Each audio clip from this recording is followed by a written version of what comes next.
अगर स्वप्न होता तो उसमें भी हमारा किरदार होता, हम्म। पर वो अगर विजन्स होते हैं जो अलौकिक चीजें दिखते हैं, तो ऐसे ऐसे संदर्भ में हम सिर्फ देखने वाले होते हैं, हमारा पात्र कुछ नहीं होता उसका अंदर। जी भैया, बिल्कुल सही कहा। उसमें जैसे सपना में क्या होता है कि उसमें हम किरदार निभा रहे होते हैं। जैसे अगर हम किसी से लड़ रहे हैं तो हम सपना तो देख रहे हैं, लेकिन हम उसमें एक भूमिका भी निभा रहे होते हैं। सबको सपना आया होगा, जी आपने देखा होगा, लड़ाई में हो या अगर कोई मुझे मार रहा है तो हम भागे जा रहे हैं, तो भागे जा रहे हैं, मेरा वहाँ पे शरीर भाग रहा है, पता चलता है कि जैसे मैं वास्तविक में मेरा शरीर भाग रहा है। तो ये इसको हमने सपना बोला, यानी जी जी। सपना है, ये है। लेकिन जो हम लोग अध्यात्म में जो साधना कर रहे हैं, अगर ऐसा अगर अनुभव होता है तो उसमें हम किरदार नहीं निभा रहे होते हैं, मात्र पूर्ण होश के साथ उसके हम साक्षी होते हैं, जो मुझे अनुभव होता है। तो ये जी तुरिया जी में, जी। अब ये स्वप्न में, ये अंतर मैंने किया। ये सही है। वो तो मेरे तरफ से भी उसमें हाकार है, मैं हाँ भरता हूँ। पर ये प्रश्न है उसके सीक्वल में, हम्म। इस सिलसिला में, कि ये रोशनी में कब बदलती है। क्या क्या रोशनी में बदलता है? मतलब आपको रोशनी जो दिखता, ज्योति जो दिखती है, मन ज्योति स्वरूप है, हाँ हाँ। तो वो ज्योति कब दिखती है। ये तो पहले दिखता है, वो जो हम बात कर रहा हूँ ना, वो दूसरा है वो। ये तो जैसे आप ध्यान कर रहे हैं तब भी मतलब ज्योति दिखता है, लेकिन जो अभी मैं वो अवस्था की बात कर रहा हूँ ना, तो वो अपने आप आता है वो। अच्छा, तो ये विजन, ये अपना तुरियावस्था पहले ही ज्योति दिख रहा था आपको। हाँ, ज्योति जो दिखाई देता है ये तुरीयावस्था पहले की बात है, पहले ही दिखाई देता है। ये तो मतलब कि आप ध्यान में बैठेंगे तो आपको दिखाई देने लगेगा। वो जो है ना, वो आप ध्यान नहीं कर रहे होते हैं तब भी वो मतलब आ जाता है। हम्म। कभी कभी आपने बता रहे थे कि खुली आंख दिखता है कभी। वो खुली आँख की तो साधना अलग है। अभी जो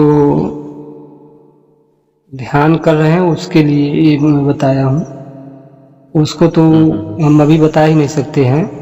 मैंने आपको बोला था अभी, खुली आँख वाला। तो आपका हिसाब से ज्योति दर्शन वगैरह तो प्राइमरी स्टेज है, पर तुरिया उसकी और थोड़ा गहराई का बात है। हाँ, उसमें एकदम पूर्ण पूर्ण होश उसमें रहता है। अब जैसे मुझे अभी जितने हो मतलब अनुभव हुए हैं ना, मैं उसकी हम्म व्याख्या तो नहीं सही से कर पाया था, लेकिन जितने अनुभव हुए थे सुसुप्ति के बाद ही मुझे अनुभव हुए हैं। हम्म। जितने मुझे गहरे अनुभव हुए हैं सुसुप्ति अवस्था के बाद ही हुए हैं। जी। हाँ, वो सुसुप्ति, इसी में मैंने लिखा है कि सुसुप्ति के पार, ये मतलब चौथी अवस्था, उसको तुरीय अवस्था बोला। हम्म। अब उसको चाहे चौथी बोले चाहे तुरीय। हाँ, सही सही कहा आपने, क्योंकि उसको ऐसा परिभाषा कहा गया कि अगर आपको आंख बंद करके किसी भी अवस्था में अगर स्वप्न जैसा कोई चित्र दिखने लगा है, उस चित्र का वजह से अगर आपको अरिषड वर्ग का पैदा होता है, काम क्रोध लोभ मोह मद मात्सर्य, तो ये स्वप्न है। हाँ हाँ। डर लगा, खुशी हुई, सुख भोगा, या किसी का पैसा देके ईर्ष्या आया, ये सारे के सारे लक्षण स्वप्न जगत का है। जी जी जी जी। और विजन्स के बारे में, जैसे आप तुरीयावस्था में जाते हैं, उसके बारे में ऐसा कहा गया कि आप अलग विशाल कमरे में एंटर कर गए और आपको ये भी पता है कि मैं देखने वाला हूं, मुझे कुछ नहीं होगा। हाँ, शरीर का भान भी नहीं रहता है। जैसे सपना में तो कुछ भी। एक शरीर का जी सपना में समझ रहे हैं ना कि वहां पे आपको लग रहा है कि मैं भाग रहा हूं, तो लगता है कि शरीर भी मेरा भाग रहा है। ऐसा नहीं है कि हम भाग रहे हैं, शरीर का पता नहीं चलता है। वहां पे शरीर का भी पता चलता है कि मैं इतना बड़ा हूं, मैं ये हूं। लेकिन ये तुरिया में शरीर का भान नहीं रहता है, वहां शरीर नहीं रहता है। मात्र इसको हम बस देखने वाला बोल सकते हैं, साक्षी। जी जी जी।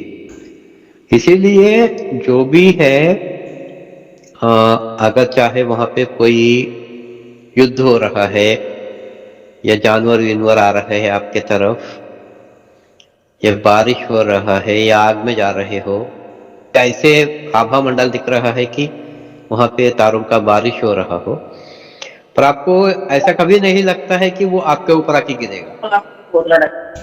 नहीं नहीं, उससे में भय नहीं लगता है। बस एक चीज और है कि वो ज्यादा समय तक ही नहीं, समय ज्यादा नहीं रहता है उसमें। अभी आगे क्या होगा वो मुझे नहीं पता है, लेकिन समय उसमें ज्यादा नहीं रहता है। वो बस दिखा, जैसे आप प्रयास किया कि गया। अब इसमें हमने फिर एक बात आपको शायद सत्संग में बोला भी था कि आपको दिखता है, जैसे आप प्रयास करें कि मुझे और दिखे, तो वो तब फिर नहीं दिखेगा, क्योंकि वहां फिर मन खड़ा हो गया। तो मैंने मन को, मुझे मन भी समझ में आ गया कि वो मन से नहीं दिख रहा था, क्योंकि अगर मन से दिखता तो जैसे मैं प्रयास किया तो मुझे और दिखता। तो एक पकड़ में आ गया कि वो मन से नहीं दिखता है। Correct correct. क्योंकि आपने भी एक बार बताया था कि हाँ भैया, आप जो कह रहे हैं कि जैसे ही प्रयास करते हैं तो चला जाता है, इसका मतलब है वो तुरिया का अनुभव आपने भी किया है।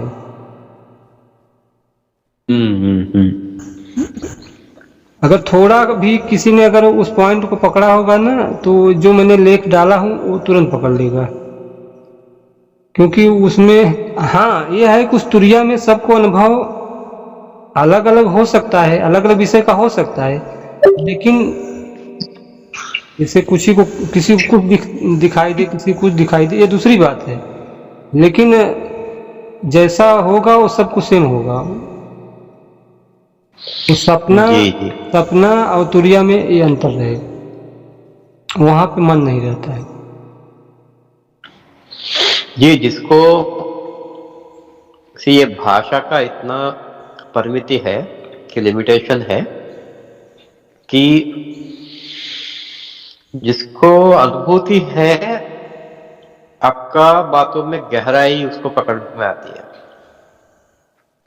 जिसको अनुभूति नहीं है उनको साधारण बात, ये तो हम बहुत पुस्तकों में है, ये क्या बड़ी बात है, ऐसे लगता है। तो अभी मेरे पास एक मैसेज आया था जी, इसी ग्रुप से मैसेज आया था किसी भाई का, तो उन्होंने कहा कि तुरीयातीत के बारे में बताएं। हम कहा भैया इसके बारे में मुझे अनुभव नहीं है, अभी मैं पुस्तक पढ़ के तो उसको बताया नहीं था। मुझे जो अनुभव था वो अपना मैंने अनुभव उसमें शेयर किया, लिख दिया, और उसको कोई मेरे से पूछेगा उतना मैं बता सकता। तुरीयातीत अवस्था कैसी होती है अभी नहीं पता है मुझे, और आगे प्रभु कृपा से आएगी तो फिर बता सकते हैं, नहीं आई अभी क्या बताएं। जी जी जी। अब पुस्तक पढ़ के उसको कहीं उसका अर्थ निकाल के व्याख्या करें तो वो अच्छा नहीं लगेगा, मजा नहीं आता है, फंस जाएंगे ना, शब्दों में पकड़ में आ जाता है व्यक्ति।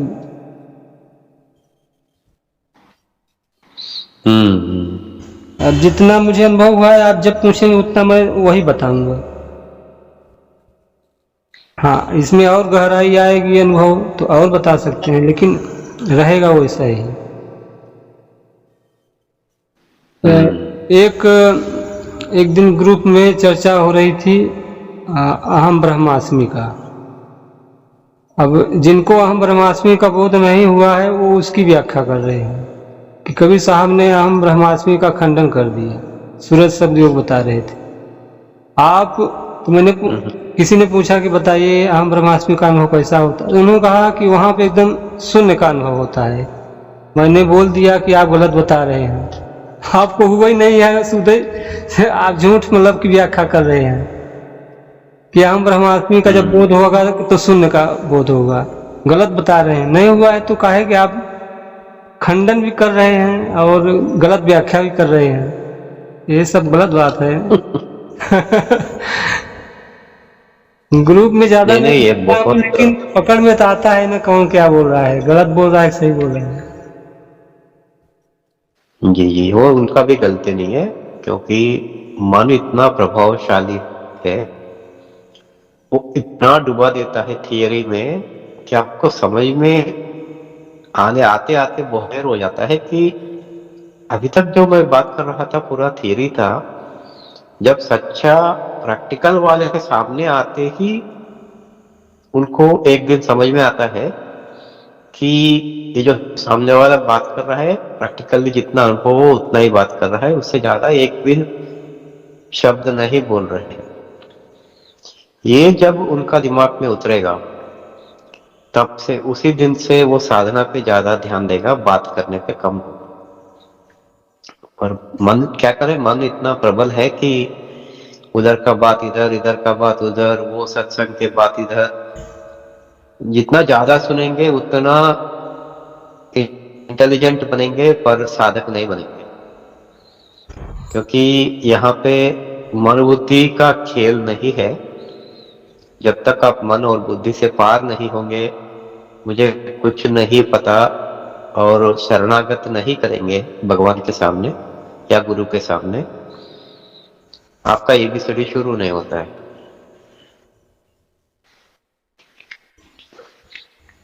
ये टाइम लगेगा सबके लिए, तो सब अपने अपने रास्ते में है, पर थियरी का ऊपर ज्यादा टिकना नहीं चाहिए। अनुभव होने के बाद इस अनुभव के बारे में शास्त्रों में क्या लिखा है वो जान सकते हैं। वैसे आपको पक्का हो जाएगा कि हाँ ऐसा ही लिखा गया जो मेरे साथ हुआ। हाँ सही। ज्यादा उत्सुकता नेक्स्ट क्या है, हाँ उत्सुकता ज्यादा बढ़ गया, फिर आगे क्या है आगे क्या है, ये भी गड़बड़ बात है कि जो होगा वो खुलते जाएगा। आप करने से नहीं हो रहा है, आप नहीं करने से सब हो रहा है। आप पहला जो एक लेवल तक आपने मन को शांत करने के लिए जो भी प्रक्रिया किया, उतना ही आपके तरफ से साधना की तरफ जोड़ा था आपने। जैसे मन शांत हो गया बाकी सब अपने आप हो रहा। तो अगर साधना ही करना है तो आपका मन विचलित हुआ तो उसको वापस लाके शांत करने में मात्र आपका प्रयास है। जैसे शांत हो गया, आध्यात्मिक प्रगति अपने आप शुरू हो जाता है। तुरिया और तुरियातीत जो है, तीन अवस्थाएं मन का है,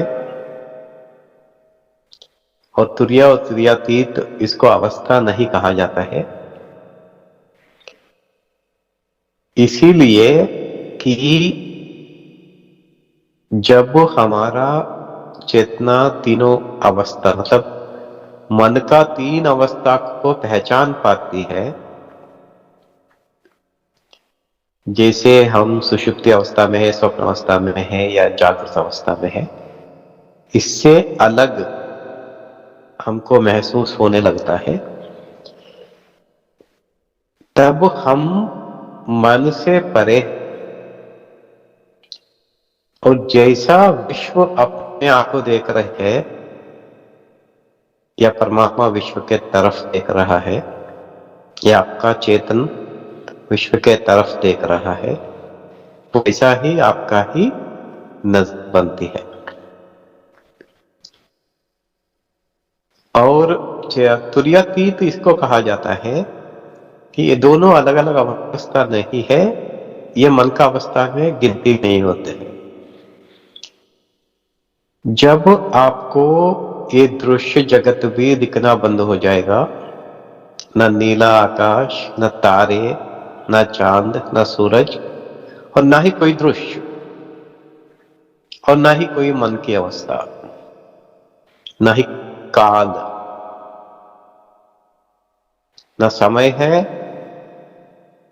न रोशनी है, न अंधकार है।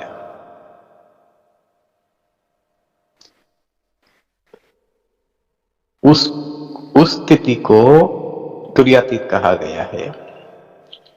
इसी को हम लोग निर्विकल्प समाधि कहते हैं। तुरिया को सविकल्प समाधि कहते हैं।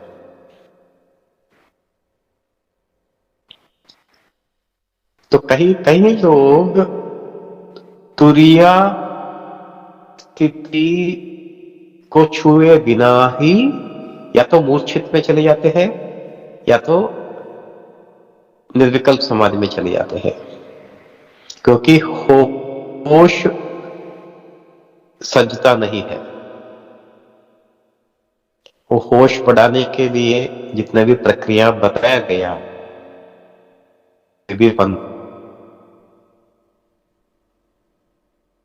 जोश बढ़ा, वो होश अपना बढ़ते बढ़ते बढ़ते मन की 3 अवस्था को जब पार करेंगे, आपकी चेतना का देखने की अवस्था स्थिर होती है, जिसको आप साक्षी कहे या तुरिया कहे। जब ये स्थिर हो जाते हैं, जो सूक्ष्म जगत का देवी देवताएं हैं या ब्रह्मांड है या पूरा विश्व रूप जो है, ये दिखने की चांसेस है। पर किसी किसी को पूरा होश नहीं बनने का वजह से ये मन की 3 अवस्था से बाहर चले जाता है, पर टोटली जड़ समाधि में जाता है।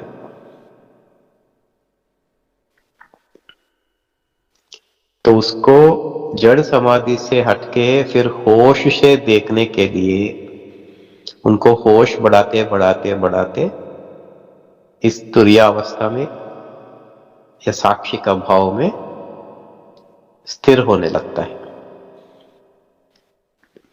अब कितना देखा, क्या क्या देखा, इसका तो कोई मायना नहीं है, क्योंकि आप जितने भी दृश्य देखे उसका तो अंत नहीं है। हाँ, उसके बारे में आप कोई 10 मिनट बात कर सकता है तो कोई 10 दिन बात कर सकते हैं, क्योंकि कितना देखता है उसका ऊपर डिपेंड करता है। पर आपका देखने का स्थिति में कुछ फर्क नहीं आएगा। या तो देखेंगे, नहीं तो देखना बंद कर देंगे, पर मन का स्थिति में नहीं आएंगे। तो मन के परे साक्षी के भाव में या अपने आप में।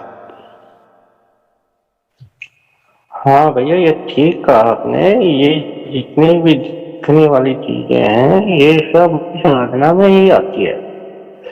मन के सूक्ष्म शरीर जितने हैं वो देखने में आएंगे।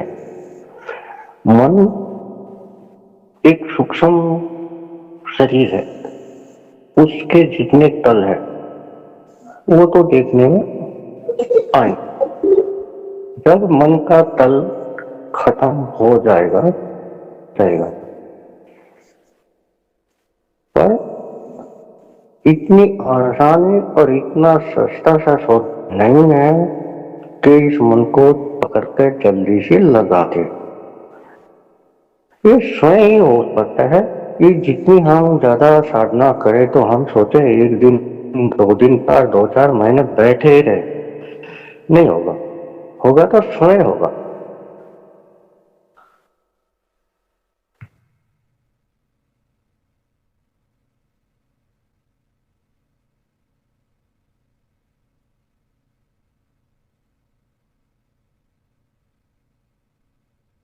जी प्रणाम प्रणाम आप सभी को।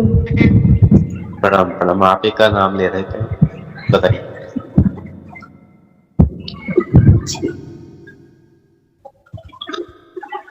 तुरीय अवस्था चेतना के पार की अवस्था, ये चेतना की चौथी अवस्था, और तुरीयातीत चेतना के भी पार की अवस्था। जागृत, स्वप्न, सुषुप्ति तीनों चेतना की अवस्थाएं हैं, परंतु इन सभी में ना ही तो जागृत में हम चेतना के प्रति अवेयर होते हैं, ना ही स्वप्न में, और ना ही सुषुप्ति में। तुरीय अवस्था में शरीर, मन, इंद्रियां सुषुप्ति में चली जाएंगी। सुषुप्ति में चले जाने के बाद वहां चेतना जागृत होगी, आपको चेतना में होने का साक्षात एहसास होगा। वह होगी तुरीय अवस्था, आनंद की अवस्था। तुरीयातीत अवस्था चेतना से भी पार की अवस्था है, जहां आप चेतना से भी परे अपने स्वरूप में प्रवेश करा दिया जाता है। तुरीयातीत तक चेतना से परिचय मिलेगा, और तुरीयातीत में चेतना से परे निज स्वरूप, आत्म स्वरूप। वहां जानने वाला भी शेष नहीं रहेगा, वही रहेगा जो है। ऐसा मैं अपने अनुभव से कह रही हूं, गलत सही का कोई दावा नहीं है। आप सभी को सादर प्रणाम।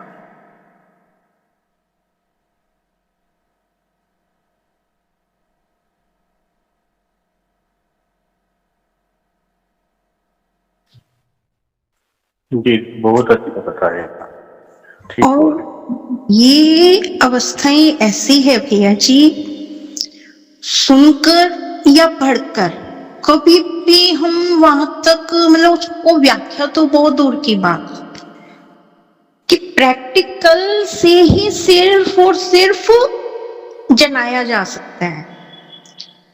तुरीय अवस्था भी इतनी अद्भुत है, आपको बिल्कुल मतलब हम सुषुप्ति में जाते हैं, लेकिन सुषुप्ति से जाने से पहले बेहोशी छा जाती है। नॉर्मली हमें निद्रा में जाने का नहीं पता चलता है, लेकिन तुरीय अवस्था में आपको स्पष्ट अनुभव कराया जाता है। नींद के शरीर को, मन को, बुद्धि को, इंद्रियों को शिथिल होते देखना। क्या होती है सुषुप्ति, क्या है जागृति, क्या है स्वप्न। चेतना तीनों अवस्थाओं में है, परंतु हम परिचित नहीं है। और जब उस चेतना का तीनों अवस्थाओं में परिचय हो जाता है, वही है तुरीय अवस्था, अपनी चेतना से परिचय होना। फिर आप स्वप्न देखने समय भी आपको पता होगा आपकी चेतना जान रही है, निद्रा को भी आपकी चेतना जान रही है, जागृत में भी आपकी चेतना जान रही है।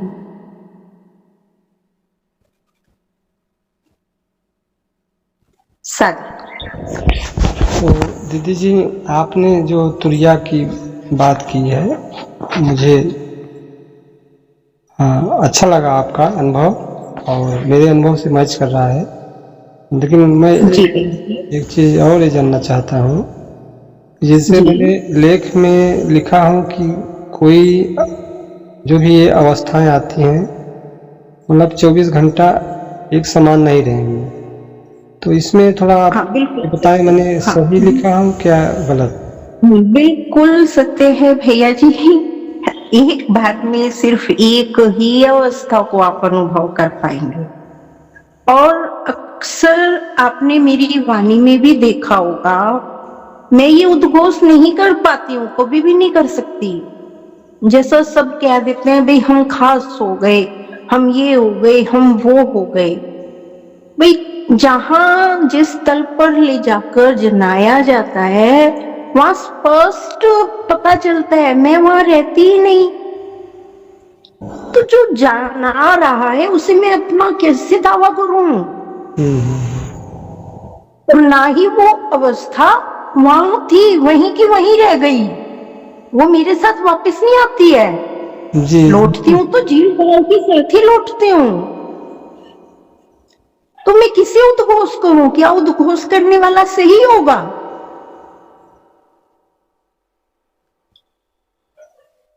बिल्कुल सत्य कहा। जैसे कोई अगर अनुभव होता है तो उस दुनिया में होता है, फिर अगर आप वापस जागृत पे आ गए तो फिर वैसा अनुभव फिर यहाँ नहीं है। ये फिर जागृत का अनुभव जागृत में करने है। वाला अलग होगा ना भैया जी। जी जी जी बिल्कुल। वो यदि उसको अपना उद्घोष कर रहा है, मतलब मेरी कॉन्शियसनेस नहीं गवारा करती है कि मैं कैसे कहूं, वो कृपा है बिल्कुल डायरेक्ट, मेरी अपने सामर्थ्य से वैसा कुछ भी नहीं हो सकता, एकदम मैजिकल पॉइंट सब उससे हो रहा होता है।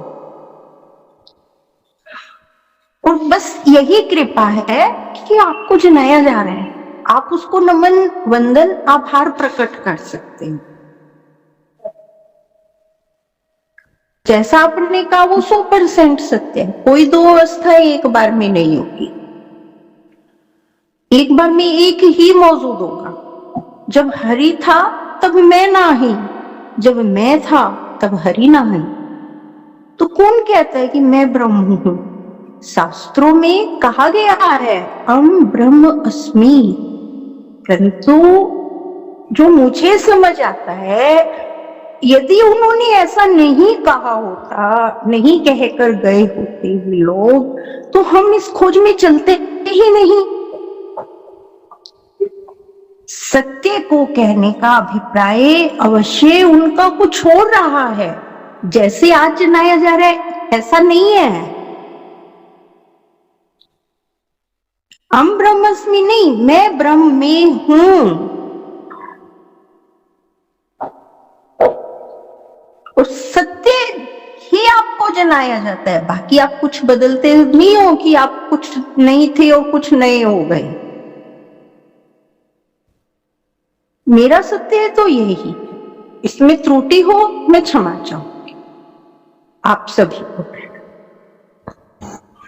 अच्छा, एक चीज अभी आपकी बात पकड़ में आई मुझे, जैसे आपने तुरिया और तुरियातीत की बात कहा, तो मैंने तुरिया में दो शब्द लिख दिया हूं, एक अनुभव एक अनुभूति। तो मैंने अनुभव का भाव इस प्रकार से लिखा कि जैसे तुरिया में जो भी आपको दृश्य का अनुभव होता है, यानी ये दृश्य नहीं, जगत वाला दृश्य की बात नहीं कर रहा हूँ, जो भी हम साधना में साधना करते हैं, परमार्थिक जो मुझे अनुभव होते हैं, तो उसको मैंने अनुभव बोला। और अनुभूति बोला कि वो कोई दृश्य भी न रहे, मात्र होना मात्र रहे। तो मैंने उसी तुरिया में ही दोनों की व्याख्या कर दिया हूँ। तो आपने तुरियातीत उसको बोला है कि तुरियातीत में मात्र होना मात्र रह जाता है, वहां फिर कोई दृश्य नहीं रहता है। आत्मा में कोई अनुभव नहीं है, कोई अनुभूति नहीं है। अनुभव अनुभूति चेतना के तल पर है सभी, चेतना से परे केवल वो सत्य स्वरूप है जिससे सभी गुण प्रकाशित हो रहे हैं।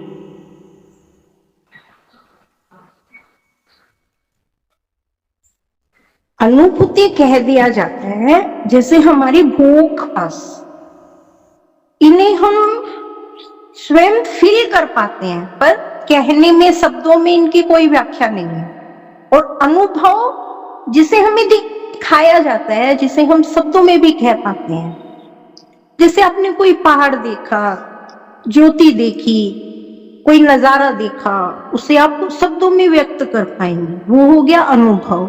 अनुभूति एक एहसास जिसके लिए कोई भी शब्द नहीं होता, बस आप उसको फील कर पाते हैं। जैसे अंदर हमारे अध्यात्म में एक आनंद की अनुभूति, सभी कहते हैं आनंद आनंद, लेकिन उसे शाब्दिक में तो नहीं हम कह सकते, वो हो गई अनुभूति। जो एक ठंडक सी ऊपर गई या कुछ हमारे ऊपर बरसा, ये सब क्या हो गई? अनुभूति। पर ये सभी चेतना के तल पर है। दीदी आत्मा प्रणाम। जी, स्वागत प्रणाम आप सभी को। दीदी क्षमा करना, मैं तो इतना बड़ा साधक नहीं हूँ, पर कुछ जिज्ञासा जागृत हुई, इसलिए मैं आपको बीच में टोका, माफ करना। मैं जानना चाहता हूँ, जैसे अभी आपने बोला कि मैं ब्रह्म नहीं हूँ, अहम ब्रह्मास्मि, मैं ब्रह्म में हूँ, आपने बोला।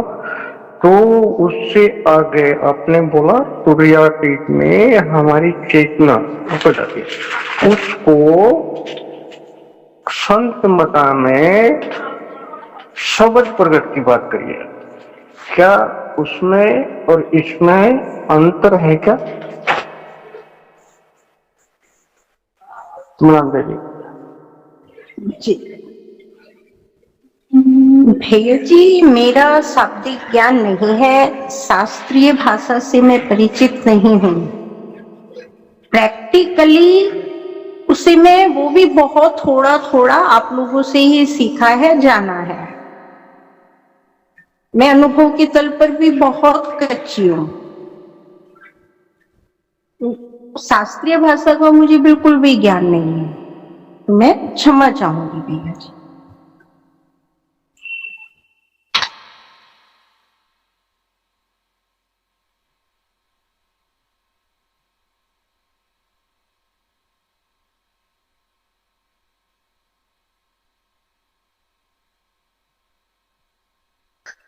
तो प्रणाम दीदी।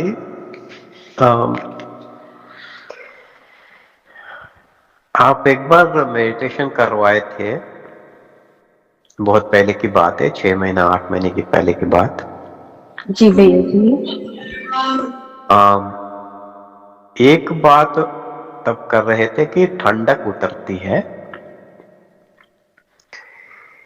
ऐसा लगता है कि कोई ठंडा पानी सिर का ऊपर किसी ने धारावाहिक एक कोई ग्लास से डाल रहा है, जो अपने नाक के ऊपर, आंखों के ऊपर, कानों के ऊपर बह रहा है। शास्त्रों में ये कहा गया कि इस ठंडक पहले अपना शक्ति मूलाधार से सहस्रार तक जाके अपना ब्रह्मरंध्र खुलने के बाद यह ठंडक अंदर आना शुरू होता है और ये पेट तक जाके संग्रह होते रहता है। वहां जब वो विस्फोट होगा, वहां से अपनी असली अनुभूतियां स्टार्ट होते हैं। पर मेरा उतना गहरी क्वेश्चन नहीं है। गले के नीचे भी यह ठंडक का अनुभूति होता है क्या? गले और पेट का बीच में? भैया जी, मेरा पर्सनल जो मानना है या मेरी यात्रा जैसे चलाई गई प्रभु कृपा से, अनुभव अनुभूतियां साइट सीन्स हैं।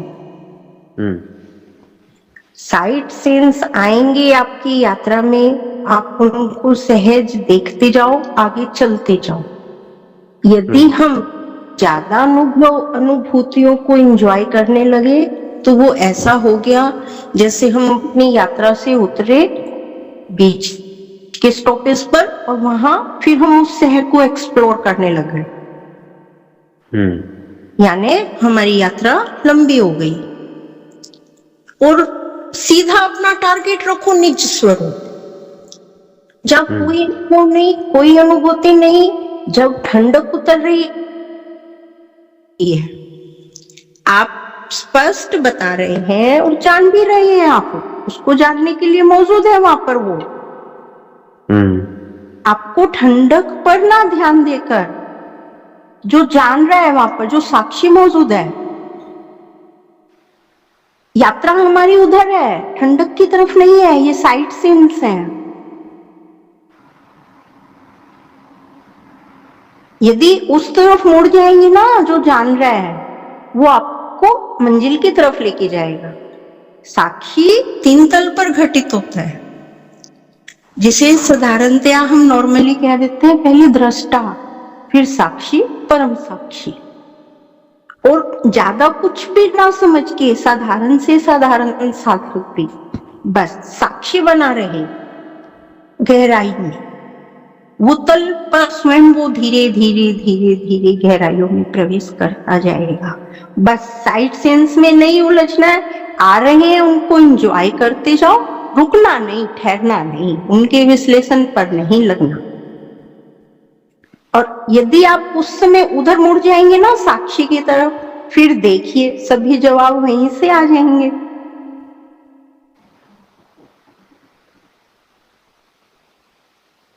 जो हमारे लिए इम्पोर्टेंट है हम उस पर ध्यान देना। हाँ, उस पर टिके रहने के वजह से ही ये सब हो रहा है। अब पर ठंडक भैया जी, पूरी बॉडी गायब हो जाएगी, आप बर्फ की शिला बन जाओगे। पर मैं ज्यादा मतलब क्या होता है, अनुभूतियां अलग अलग भी हो सकती है, फिर उनसे कंफ्यूजन्स क्रिएट होते हैं। आप फिर ये देखेंगे मुझे यहां तक हुआ, मुझे यहां तक क्यों नहीं हो रहा, जबकि आपकी वास्तविक यात्रा उधर है साक्षी। साक्षी से परे फिर उसकी गहराई में जाओ। साक्षी को भी कौन जान रहा है? आत्मा भी कहां से आ रहा है? परम तत्व। बस उधर लगे रहो, उसका पीछा मत छोड़ो। एक ही जैसे अर्जुन ने देखा था, सिर्फ और सिर्फ मछली की आंख, बाकी सब अपनी नजरों से हटा दो, ओझल हो जाने दो सब कुछ।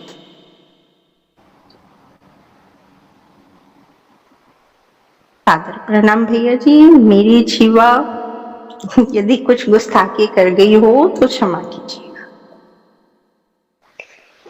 जी धन्यवाद दीदी, कोई बात नहीं, ऐसा कोई गुस्ताखी नहीं है। हम बातों बातों में एक दूसरे का डाउट आता है, उसका समाधान भी हुआ करते हैं।